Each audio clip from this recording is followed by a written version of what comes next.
একদিন তো পৃথিবীর সমস্ত মানুষগুলা অন্ধকার কবরে চলে যাইতে হবে গো।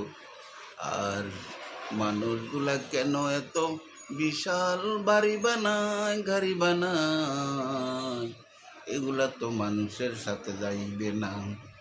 আরে মানুষ কেন এত ভুল পথে চলো? দুনিয়াতে বাঁচতে হইলে, খাইতে হইলে টাকার দরকার, সংসার চালাইতে হইলে টাকার দরকার, বাড়ির দরকার, গাড়ির দরকার, সেটা ঠিক আছে। কিন্তু যখন মানুষগুলা সীমা লঙ্ঘন করিয়া আল্লাহর জমিনের উপরে আল্লাহর বন্দায় কষ্ট পায়, সেই দিকে না তাকাইয়া শুধু 4টা-5টা বাড়ি করার জন্য, মার্কেট করার জন্য, গাড়ি কেনার জন্য পাগল হয়ে যায়, সীমা লঙ্ঘন করে পালায়। আহারে মানুষ, কি করবা এই বাড়ি গাড়ি দিয়া? তোমার একটা বাড়ি হইলে চলে, একটা গাড়ি হইলে চলে, 2-4টা দোকান হইলে তোমার চলে। কারণ তোমার তো ব্যবসার একটা সুযোগ আছে। তুমি তারপরও কেন আরো দরকার, আরো দরকার? আর তোমার পাশে যেই ব্যক্তির নাই, যার চলার মতন টাকা নাই, সম্পত্তি নাই, ওই লোকটার কথা একবারও তুমি কেন চিন্তা করো না? তোমার যদি মন চায় ওই বিপদগ্রস্ত দুঃখী মানুষটার একটা বাড়ি বানিয়ে দেও, আমার আল্লাহ তোমার প্রতি খুশি হয়ে যাইবে। কারণ তুমি তো সবার আগে একটা জিনিস হিসাব করতে হবে রে মানুষ, তুমি যে আল্লাহর বান্দা, ওই গরিব অসহায় লোকটাও তো সে আল্লাহর বান্দা। তুমি যে নবীর উম্মত, ওই গরিব লোকটাও তো সেই নবীর উম্মত। তাহলে তুমি আজকে এত টাকা পয়সা ধন সম্পত্তি পাইয়া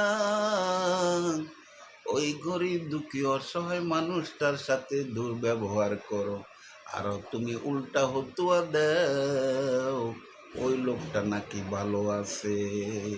কারণ তুমি কয়টা ফ্যামিলির খবর জানো, কয়টা মানুষের খবর জানো? তুমি তো তোমার নিজের বাড়ির খবর জানো না, তুমি তো তোমার নিজের গ্রামের খবর জানো না, তুমি তো তোমার পাড়াপতির খবর জানো না। তাহলে তুমি কি বাজে জানলা সব মানুষ পৃথিবীতে ভালো আছে? আমার আল্লাহ গরিব ধনী বানাইয়া ওই ধনী লোকগুলারে পরীক্ষা করে রে। ওই ধনী লোকগুলা দুনিয়ার সম্পত্তি পাইয়া নিজে ভোগ করে না, শুধু গরিবের মাঝে বিতরণ করে। সুবহানাল্লাহ, সুবহান। যেদিন দুনিয়াতে অসুস্থ হয়ে যাইবি, যেদিন অসহায় হইয়া যাইবে রে মানুষ, খোদার কসম দিয়া বলি, সেদিন বুঝবি তোর কে আপন। দুনিয়ার তোর ছেলে সন্তান তোর আপন না, তোর স্ত্রী তোর আপন না, তোর মা বাবা তোর আপন না। আপন হইল একমাত্র আমার মহান আল্লাহ রব্বুল আলামিন। আজকে তুই এত টাকা পয়সার মালিক হইছ, তুই একবারও কি চিন্তা করছ যদি আল্লাহ ছোটবেলা থেকে তোকে বিকলাঙ্গ বানাইয়া দিত, অসুস্থ বানাইয়া দিত, তাহলে তুই কি করতিস? সেই কথাটা তুই একবারও চিন্তা করছ? আল্লাহ রব্বুল আলামিন তোরে দয়া মায়া করিয়া সুস্থ বানাইছে। দেখো মানুষ, এই সুস্থতা পাইয়া তুমি দুনিয়াতে কি করো? আল্লাহর শুকরিয়া আদায় করো নি, আল্লাহর হুকুম মতন চলো নি। যেদিন অসুস্থ হইয়া বিছানায় পড়ে থাকবা, যেদিন বিছানার ভিতরে পায়খানা প্রস্রাব করে দিবারে, যেই সন্তানের জন্য এত কুচ খাইলা, এত সুদ খাইলা, যেই সন্তানের জন্য মানুষের উপরে জুলুম কইরা এত বাড়ি গাড়ি বানাইছো, সেই সন্তান তোমার কোনো খবর নিবে না।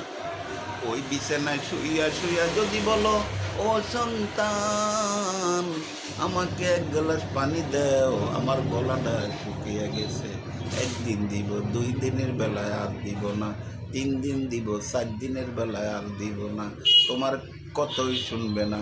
তুমি বলবা এই দিকে আসো, সে যাবে অন্য দিকে। বাবারে, হয়তো তোমরা আমার কথা এখন বিশ্বাস করবা না। যদি 2-4 মাস বা 2-1 বছর বিছানায় পড়ে থাকো, সেদিন বুঝবা আমি কি বলেছি, আমার কথাগুলো সত্য নিরে বাবা।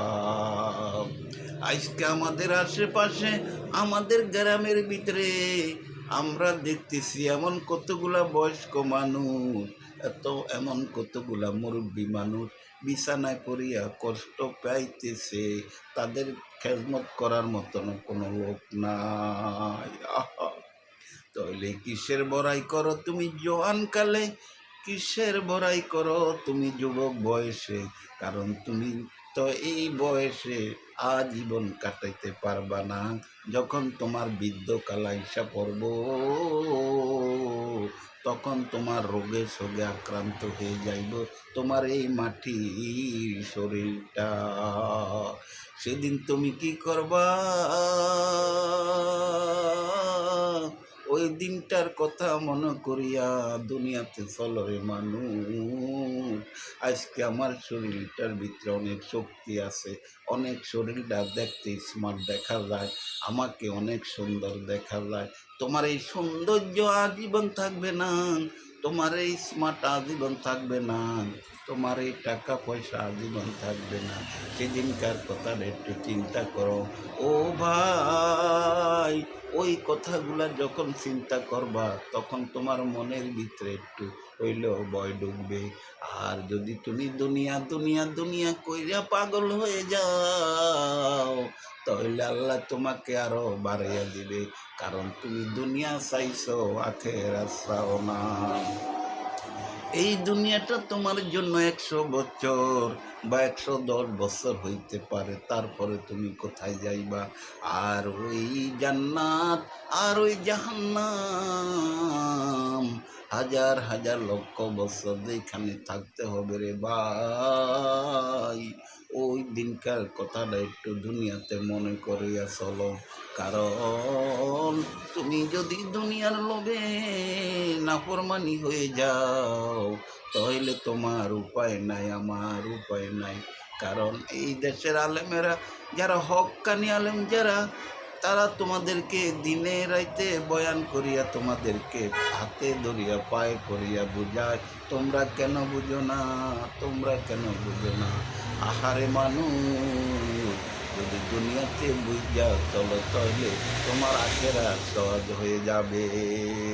সুবহানাল্লাহ।